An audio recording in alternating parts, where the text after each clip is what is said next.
All right. All right, folks, welcome back to another episode of Into the Lion's Den with today's co-hosts. Very special guest here, Mr. Willem Williams. Billy Williams. What's going on? Willie. What's up, big dog? Nothing much, man. Nothing much. Another day, close to the 4th of July here, so. Another day, time to slay. Time Kiss to these slay. day. Ooh. I'm telling you what, I got a Hot 16 always loaded up. Whenever you need a freestyle, I'm your guy, dude. Hey, you know what? I'm on the up and up. I got kids that teach me stuff. That's what I'm saying, dude. I use it all wrong. I was real. told yesterday I can't say helly because only teenagers say helly. What the helly? Yeah, evidently it's a teenager thing. What the helly, Burton? Well, you know what, kid? Behind that is bird. Yes, it's not a plane. I know. I always get called I'm Ohio. Like, Dad, you're Ohio. Yeah, like what does that mean? Ohio must suck. I'm like, I guess I suck. I'm like, son, you've never been to Ohio. Natalie, you've never been to Ohio. All right, let me finish the intro. Guest, good friend of mine, Mr. Billy Williams. And me, as always, Christian Griffith, brought to you proudly by Pride Roofing and Construction and LVL Creative Studios. Rawr. There we go. Better soundbite. You always bring the best cat noises. So, all right, we'll get off of our little tiff on teenagers and the crazy shit that they say. I should probably reverse back the potty mouth so people make it further into these videos. Yep. Gonna need the beep button heavy. So, anyways. To continue, we briefed you just a little bit, but to continue on the topic, what we are focusing on, if the audience can see it, I've suggested people buying this, reading this, rereading this, listening to it, then rereading it again, multiple times. Very, very powerful take for leaders and entrepreneurs or anybody who is in a position of impact in anybody's lives. It's very important to be very grounded around your why factor, what it is deep down inside of you, the why that creates your alignment, that creates your investment, that creates your excitement, enthusiasm, and it is the basis of why you do what you do on any given day, right? So we talked in length on the very first video. You also got to see me break down a little bit about my why factors. We talked to Mr. Tyler Taylor last week. That was a pretty fun episode. I didn't get him to actually flinch at all emotionally until the very end, so I'll see if I can do better this time. But anyways, we're going to interview Mr. Billy over here, and we're going to understand a little bit about his why, what drives you for aligning yourself with Pride Roofing Construction, what your why is doing for you in your personal, professional, business life, as well as your, like I said, personal, but the way that you raise your kids, rear your children, and all the other things that you do that makes Billy. All right? Okay. So we'll just dive straight into it. So this is somewhat of an interview. I'm going to go through in each category 3 different questions. You can pick one or multiple questions to respond to. If you're smart enough on your feet, which I know generally just about any salesperson is, they can pivot and switch and mold all those things all together. Okay. But I'm sure you'll pick up the theme as to why we're asking the questions that we're asking. But we're going to start first on personal journey and growth. Okay. All right. So the questions are, Billy. Billy, you've recently stepped into a general manager role here in Loveland. Congratulations, by the way. Appreciate it. What does this promotion mean to you personally and professionally? So that's question number 1. Question number 2, looking back at your journey with Pride Roofing, what moments or experiences have helped shape your leadership style? Okay. And 3, what kept you committed to the team and company through the years, even when things got challenging? Okay. All right, so I'm going to let you have the floor, and we'll banter back and forth a little bit. All right. Well, first off, appreciate it. It's something as far as getting to the general manager role that I've wanted to get to for quite some time now, as you started, as you are well aware. It's kind of what my background was in, as far as where I came from. Mm-hmm. So, I think it was just important to me and a big stepping stone for me, I guess, professionally, to feel as though. I guess I shouldn't say feel as though, because I think culturally you've always done a good job, and the executives and you know, crew and you and the rest of the upper management team here have always done a really good job of making everyone feel important no matter what role they're in. But I think for me, it was more of an internal thing as wanting to really have a footprint, right? My own footprint here. I think I'm obsessive when it comes to trying to learn things the right way and relay that information. I think I really enjoy that. So for me, it was a matter of being able to feel like I have made the impact that I want to make, right? And then looking forward to the next step, right? Growth was always a huge thing to me. It always is a huge thing to me. And I think that that's somewhat of what really excites me about being here, is that there's so much room for growth. I think that we're starting to get to the point where we're seeing the potential of that growth, and knowing that there's leaps and bounds more that we can do. Obviously, that opens up doors for me personally, right? You know, I always want to leave or have my kids have a better life than I did, right? Growing up. Not that I had a bad life, right? You know, my mother was great, my little sister, but we didn't come from a lot, you know? And so for me, I know that these are stepping stones in order to get my family to where they want to be, right? Financially, right? Money isn't the biggest thing. I think it's more the things that I'm able to do with money, right? Allowing my kids to play in sports, which my daughter does, vacations that we want to take, and different things that we have planned. So I guess that's kind of like what it means to me, right? As far as, what was the third question? What kept you committed to the team and company through the years, even when things got challenging? Yeah. So I've had some ups and downs here. Like I just read your thoughts for a second there. Yeah. No, you know, I think what kept me committed is number one, I got to be honest, and I think my wife and myself kept me committed first and foremost, right? I think commitment has to come from internal, personally, right? I think that I refuse to fail, right? And I refuse to run when things get tough, right? In any sales job, I think in any path to success, there's going to be moments where you have to decide, is it worth it or is it not? The things that allowed me to be able to feel like pride, right, as an establishment, as a company, was worth it, was really the people that are within here, you, right? You as a person, you, not Christian as the owner, right? Not the director as the director, but the people behind those titles, right? The stories and the experiences and the people that they are, the advice that they share, the accountability that they hold you to, and the accountability that they hold themselves to. I knew that this is where I wanted to be from a cultural standpoint. I have worked for mom and pops. I have worked for corporate companies as well. And I think that one of the biggest things that attracts me is, number one, obviously growth. And then number two, are people living what they're saying, or are people just talking because that's what their title tells them to do? And I think anybody that's able to observe and have any sort of social cue, right, and think for themselves can definitely tell the difference, right?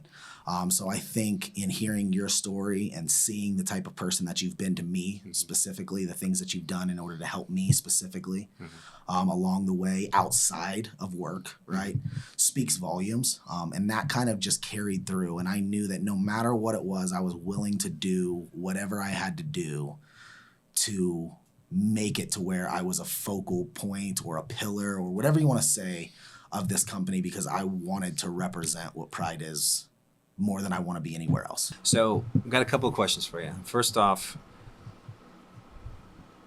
let's start from just a response to one of the ending statements that you put. You said, I refuse to fail. Where do you think that comes from? You know, honestly, I just think that that's who I am.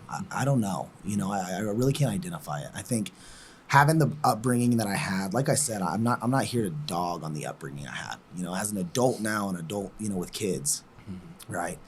I understand the difficulties that, I mean, I can only understand the difficulties that a single mother would have, right?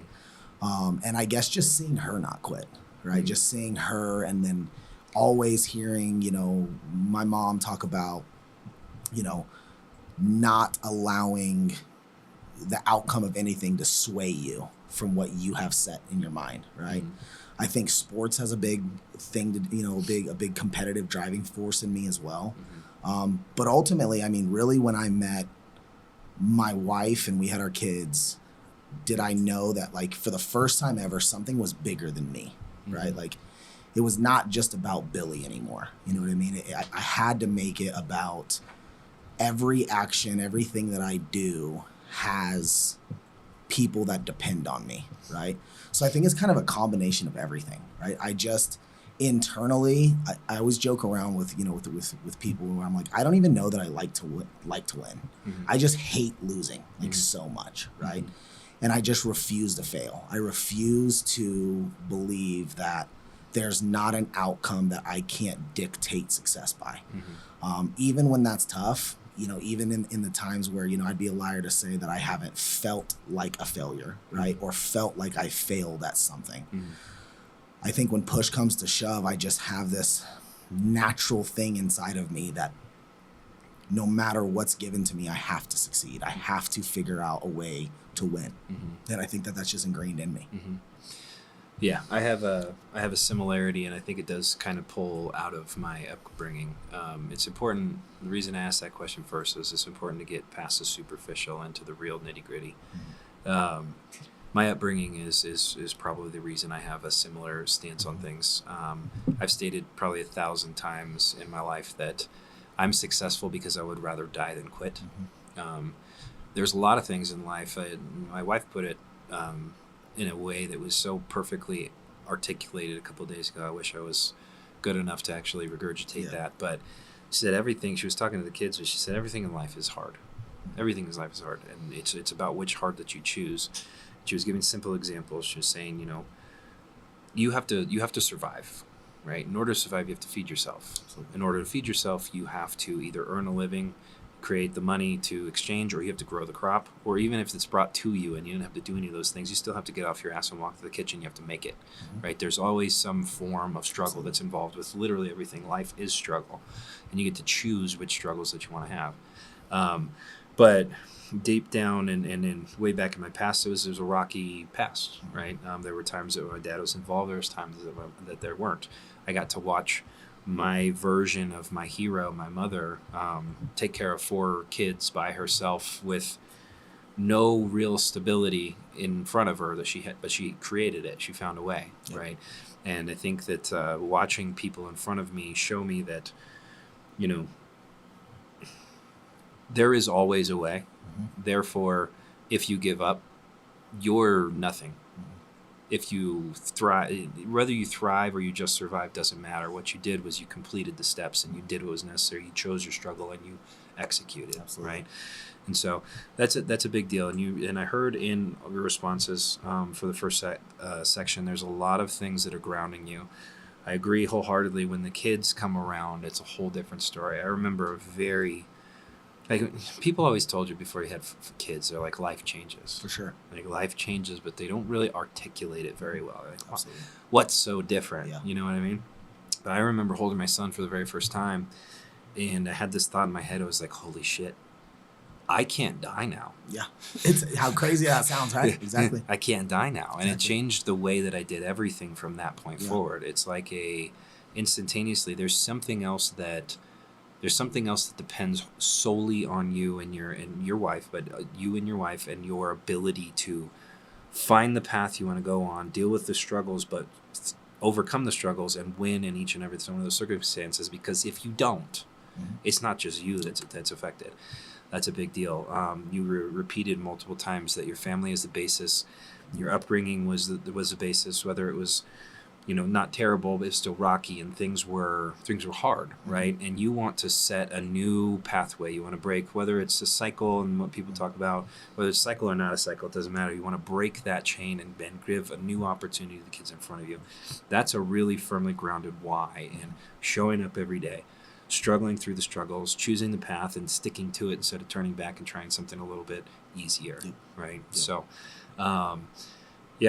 You have risen through the ranks. You have been developing a life and putting yourself in a position where you can do that. You can expand the boundaries that you put in front of your children, and contain them inside of a world where you get to control the outcome with them, which is a really, really important piece. I think that, if I could go back and kind of reverse the wheel of time, I would make that a focal point of interviews, right? If I want to bring somebody in, I need to know you have kids that depend on you, because that means you're not going to give up, because you're not going to give up on those kids. That's a big deal. Absolutely. Equal opportunity, blah blah blah blah blah. No, I get you, whatever, though. but it's like that's a big thing. There's when somebody is firmly grounded around the idea that I have to survive so that I can produce for my children and my family, and not only that, but I don't want to just survive. I want to thrive within this, because I want to be a path changer. I want to create a new life around us. I want to expand my boundaries and create a freedom inside of that. It's a really big deal, right? Yeah. It keeps people firmly grounded. So. Let's go to the next section of conversation. All right, so understanding the why. So some of these you've already kind of answered, but we'll see if we can get a little bit deeper with it. So question number 1, what is your core why, the deeper purpose that drives your everyday as a leader? What's the core? What's that piece inside there? How does that why influence the way that you manage the team and run operations? Okay. And then number 3, what impact do you hope you have on the Loveland team and the community through your leadership?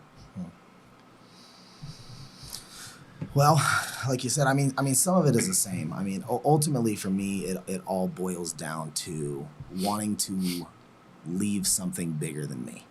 I think one of the things that everyone maybe should learn, or at least I learned, is that ultimately you yourself as an individual mean nothing, right?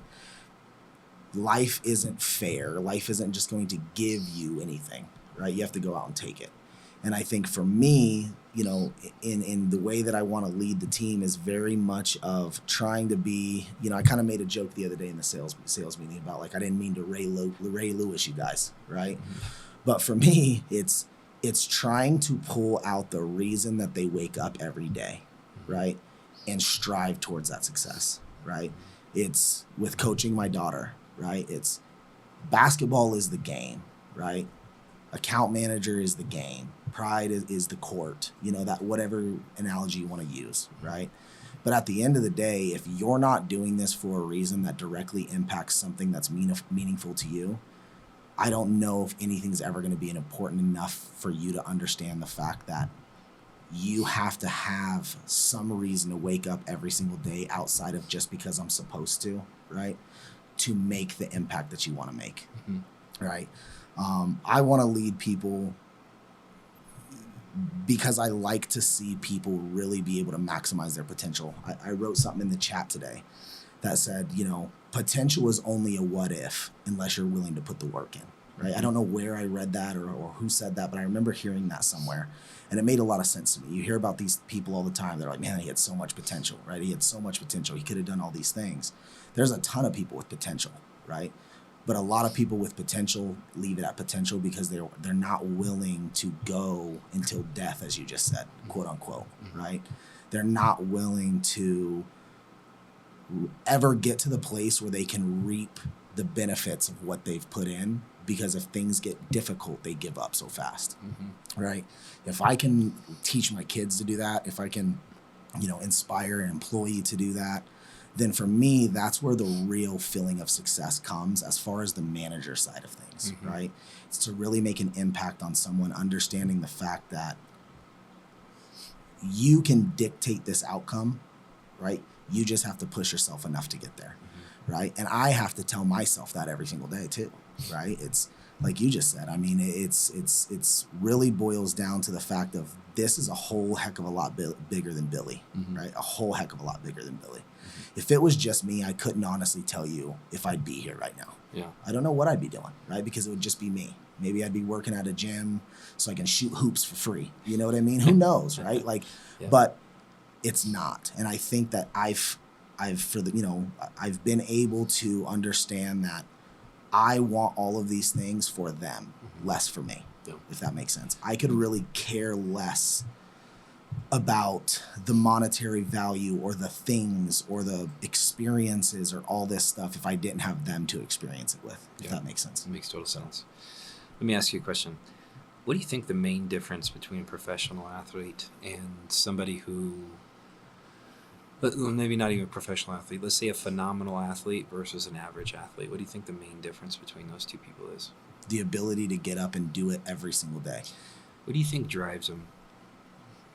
The obsession with perfecting their craft. Okay. Why do you think they want to perfect it or obsess over it? I think that it's a deep, passionate love for the outcome that this could give them. Deep, passionate love for the outcome. So, reason I'm asking those specific questions is I'm a firm believer that discipline towards whatever the focus is can lead you towards wherever you want it to go. But the distance you make it within that path is solely dependent upon how linked in you are with the reason you're there in the first place. And the reason I say that is you did college sports, right? There's a complete difference between high school sports and college sports. Completely. There was a complete difference between club level and middle school and high school and college and whatever people have made it to. All the way. Yeah. There's always a change, and there's always people who fizzle out within those things, right? When you step up your game and you go into things, who are the people that fizzled out first? As far as moving up, in the people that weren't willing to put the work in. Right. The people that had no discipline. Did you see any patterns behind that? Because I saw clear patterns when I was in the college wrestling room.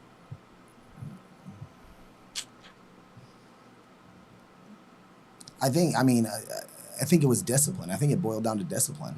I mean, I think that there was a lot of people that had all of the stuff that they could do, but they weren't willing to work, right? They weren't willing to work. It was it was a ton of people that had all of this God-given quote unquote talent, right? 6'7" and can jump out of the gym, and their hands were 12.5 inches, long, and all this stuff, that were lazy, right? And for me, that is the biggest difference. That's the biggest difference, is the ability to be disciplined and understand that if you're not working, someone else was, right? So the pattern I saw was it had to be a personal choice. It couldn't be the environment around you.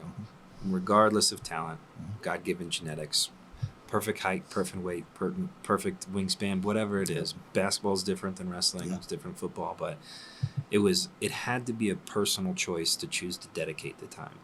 So there was a lot of guys who came in incredibly recruited, excellent, crazy records, like never lost a wrestling match since they were 3 years old type of people and stuff like that. But they'd be gone within the first year, even on scholarship. And it was because the second that they walked into a wrestling room and that their parents weren't there driving them and forcing them to go to the extra practices, putting in the extra reps, forcing them to be disciplined with their sleep schedule, with what they consume, what they eat, how they conduct their lives, they instantaneously realized this wasn't my goal. This was my parents' goal. I want to go experience something else, right? And they would be, in a heartbeat, just gone. All that scholarship money just wasted. Down the drain. Can't imagine how the coaches felt when they spent all their full ride money on people who are no longer there any longer, right? But it had to be a personal choice, and I bring that up on purpose, and I relate it with a personal reason. Sobriety was the same thing. When I was in rehab, that was basically the basis of the very first week of everything that you did. Was you had to get to a point where you decided, is this my choice, or am I doing this to serve a purpose for somebody else? If you're not making the choice for sobriety yourself for a personal reason, it's not going to happen, right? It's not well enough grounded inside of your heart, right? So there's a lot of people that go in there and they're like, well, I just want to look good to a judge so that I get a better outcome in the court case. There are people that are like, I don't want to lose my wife, so I'm going to make it look like I've done all the steps that I need to make it look like I've recovered. But as soon as a little bit of their attention changes, right, the wife's attention changes, everything looks good. As soon as the wife's attention changes and they get a little more callous and the emotions are a little bit less fresh, they're right back to the bar, right? And so the reason I brought all that stuff up, you were talking about, it's not for you in terms of like the monetary, those types of things, but what is for you is impact with the people around you. For sure. So there needs to be a positive impact within what I'm gathering anyways. There needs to be a positive impact within the interactions you have with your team members and your leadership style. There has to be a positive impact and an example that you're setting to your children. And if you don't do that, you are failing yourself, which you're unwilling to fail, but you're failing yourself and setting a new example for a new life without a cycle, without some form of predestined location for you to be in, because that's just what people do when they grow up in this scenario, right?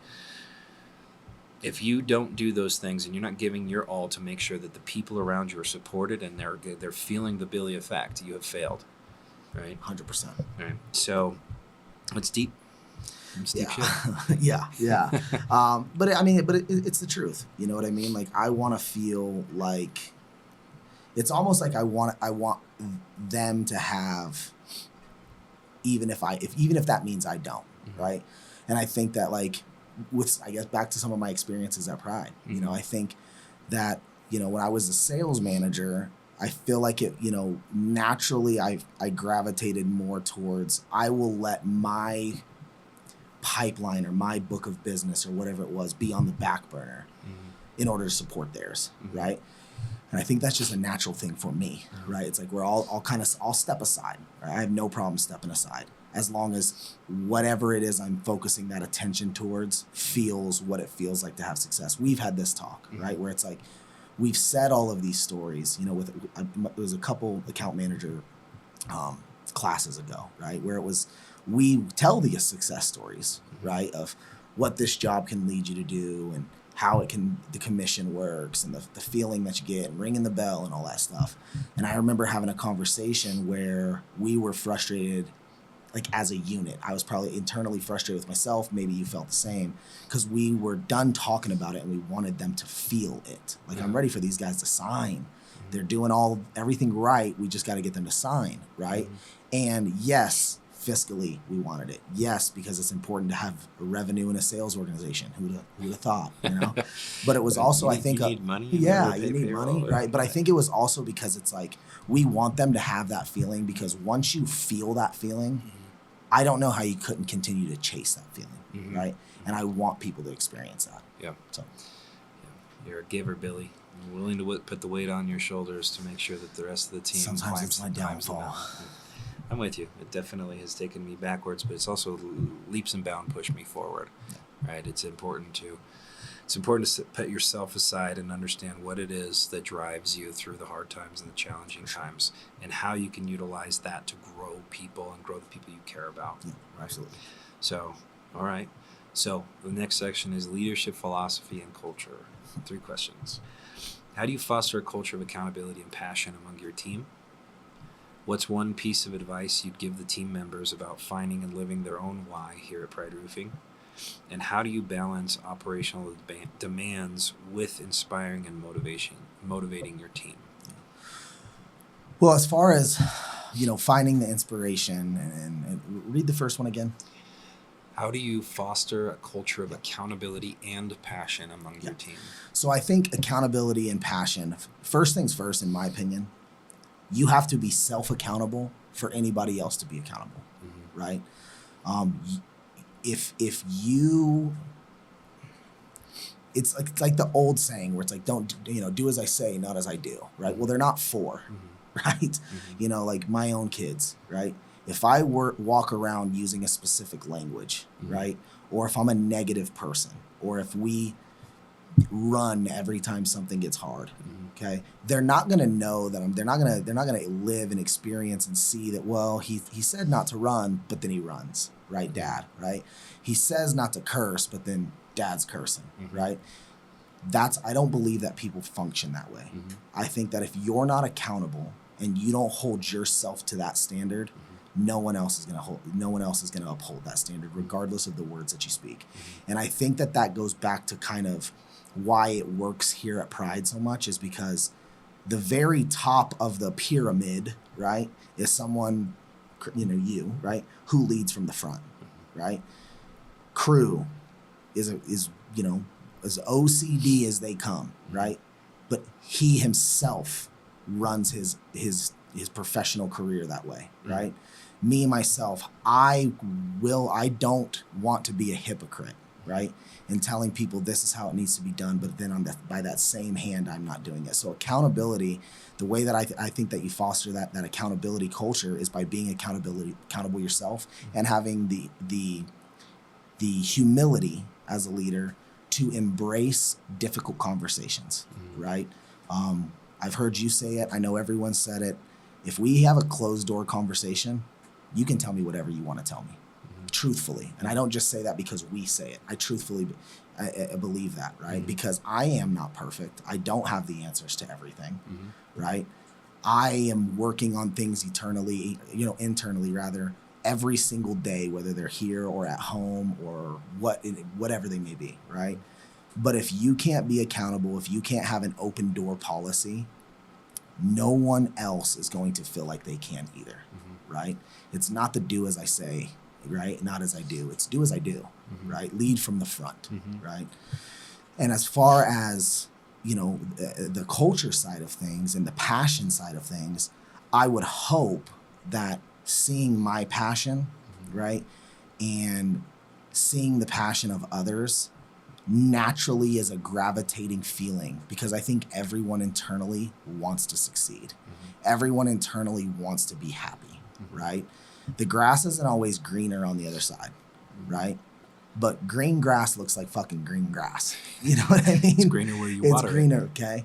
And I truly think that if you are radiating positive energy, people are going to gravitate towards that, right?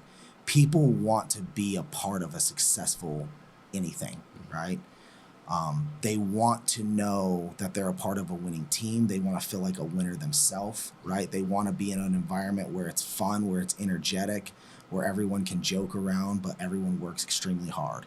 So I think the answer to both of those, as far as the passion and the accountability, is to be passionate and accountable within yourself first, right?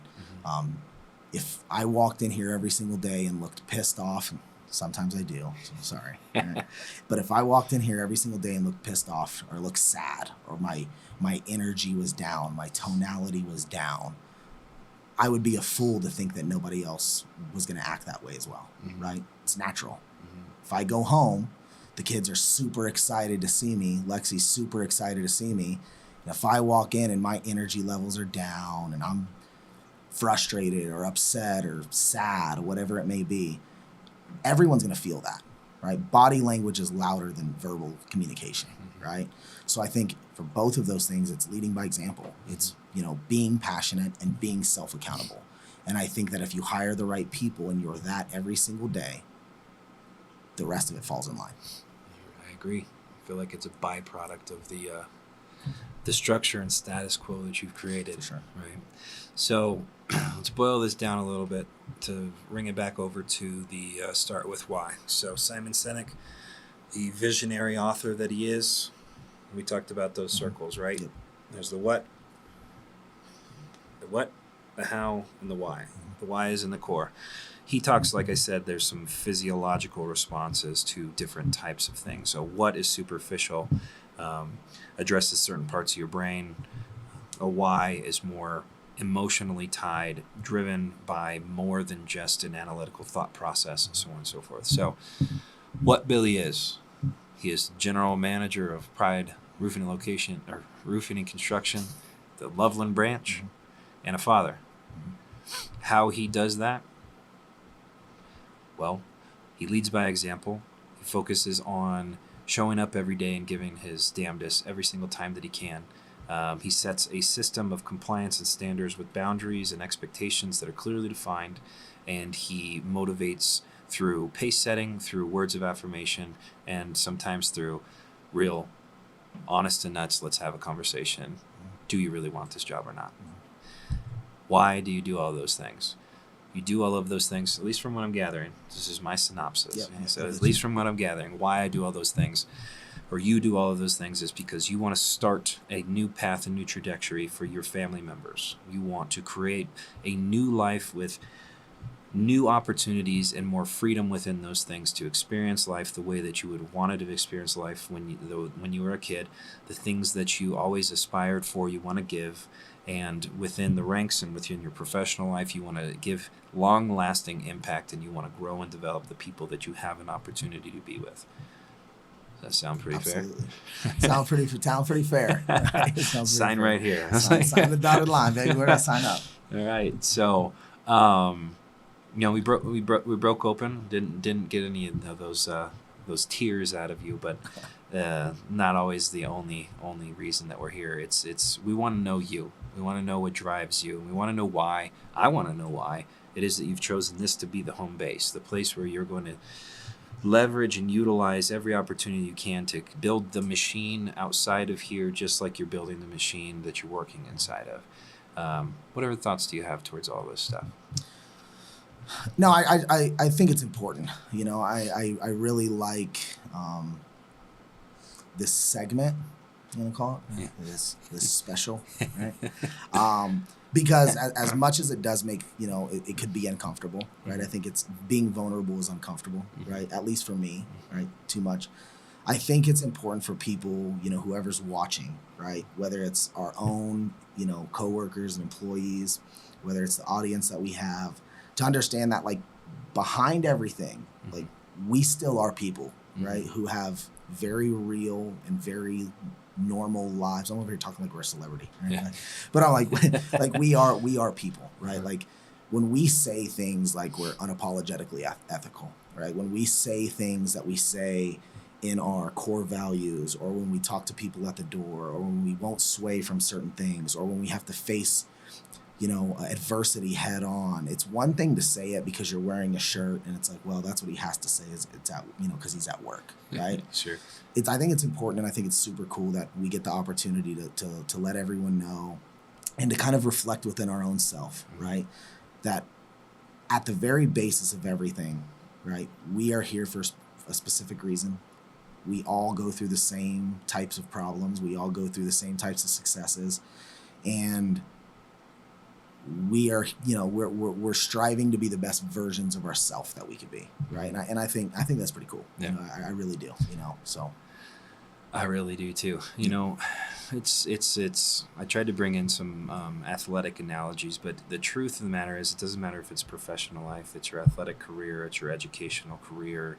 It doesn't matter is you as a father, you as a mother, you as a husband, you as a wife, you as whatever. The farther that you go along depends solely upon how grounded you are on the reason that you're there, right? Now, the reason that Pride Roofing and Construction exists is because there is a incredible amount of, let's just say, ungrounded, unbalanced, and very shady people in a world of business that otherwise serves a direct purpose to the community in which these companies exist. We exist to change that. What part of that why, that Billy's core why, is similar to the core why of Pride Roofing and Construction's legacy, right? We're going to build a legacy here. We're going to change the cycle and the pattern and the things that are going on in the world that we happen to operate our business in, the thing that drives our paychecks and allows us to build our homes and our fortunes and our wealth and whatever it is, right? We're going to change the way that things go because our community deserves that. Absolutely. You're going to change the way that you operate. You're going to change the way that you address things, and you're going to harbor things and pull things onto your own shoulders and bear the burden and bear the weight of the things that are necessary to change the life of whether it's your kid, your wife, your employee, or whatever it is. Those are important things and things to be grounded on. So the next time you're at some party and somebody asks what you do, tell them I'm a legacy builder. That's it. Captain Legacy. It's a great way to start a much less superficial conversation with somebody. You're a legacy builder. Tell me about that. Tell me about that. Do you need for I roof got you in the palm of my hand. Let's build that roof tomorrow, buddy. Yeah. I'm just kidding. No, I think it's awesome. And I think a lot of it too, I guess one of the, something, a lot of the thing too is it's good to surround yourself here with people who are striving to be better, right? Because when I look around, I really do see a culture of Pride employees, right? that genuinely want to be better. Whatever their why is different, right? But I believe, without seeing any of these other videos, right, that everyone wants to be better, right? And I think that that's important, right? Because the feeling of complacency, I think, is toxic, right? So and I think that that's another cool part. I'm excited to watch all these back. Yeah. You know, it'll be interesting to see, you know, what everybody's why is. You said that Tyler got a little shook up, so I can't wait to see that. Yeah, he had to break into his religious upbringing, the things, his morally grounded parts of things. I wanted to ask more questions as to why that shapes his character. For sure. So, Finally started to actually open it up. Before he was just making jokes. was this before or after he hit my truck? It was Tyler. It was Tyler. He didn't tell you. He did. He called me and he admitted to it. And he asked if we were really going to. He hit your truck in my truck. Oh, he's hit all the trucks. No, he didn't hit your truck. He didn't hit my truck with a work truck. He's pushing shingles on that cart, and the cart got away from him and hit my truck. So, Tyler. So maybe that's his why. Maybe he needs to make some money so he can pay for my truck. Yeah, his why is I need to make money so that I could pay for all the trucks I've destroyed. I just had to throw that in there. So, all right, so vision casting into the future. Last question. How do you plan to keep your wife front and center as you grow into this new role? I think understanding that it's not enough, right? I'm very appreciative. I've probably texted you 19 times saying, you know, that I appreciate you, because I do. But I think that my why and what I want for my family, I don't know that I can put I don't know that I could put like a threshold, a ceiling on it of like, all right, cool. Like, that's enough. We made it. You guys have enough now, right? So I think because of what I want for Lexi and the kids, because I want what I truly believe that my kids and my wife deserve the world. Seriously, right?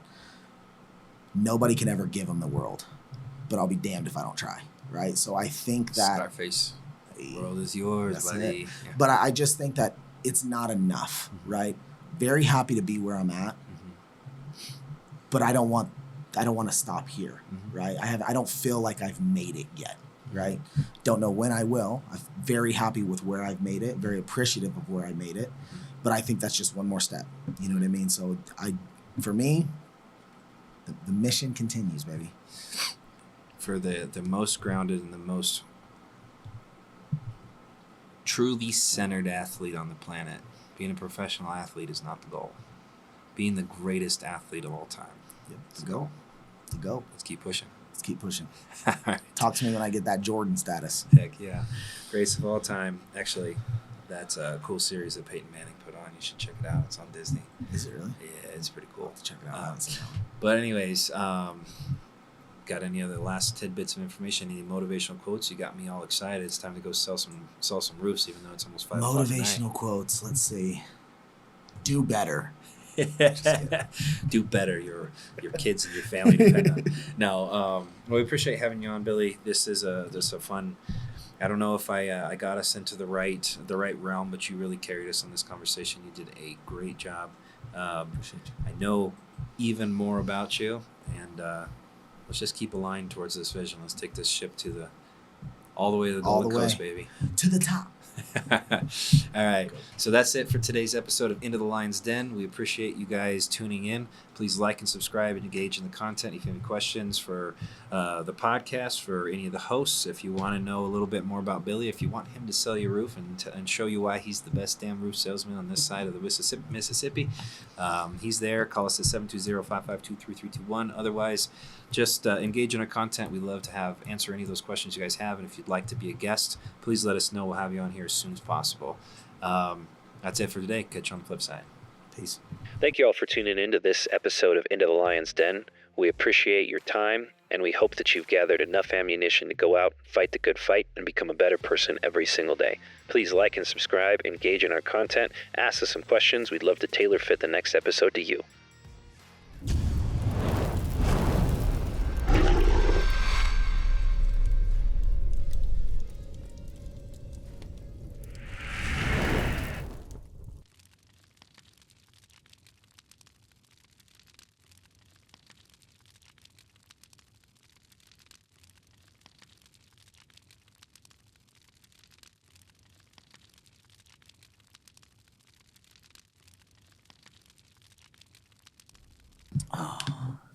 Slam poetry.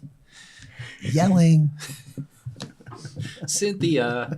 Jesus died Cynthia. for our Cynthia. Julia Rob Hurts. I dig that movie. Those dude, He's like, 21 that's a Jump made Street, up 20, name. 22 Jump Street are just Like that Mexican Wolverine. peak comedy. Peak, dude. So He's like, there funny. was Dora and Diego. Boots. Boots. Boots. That's a made up name.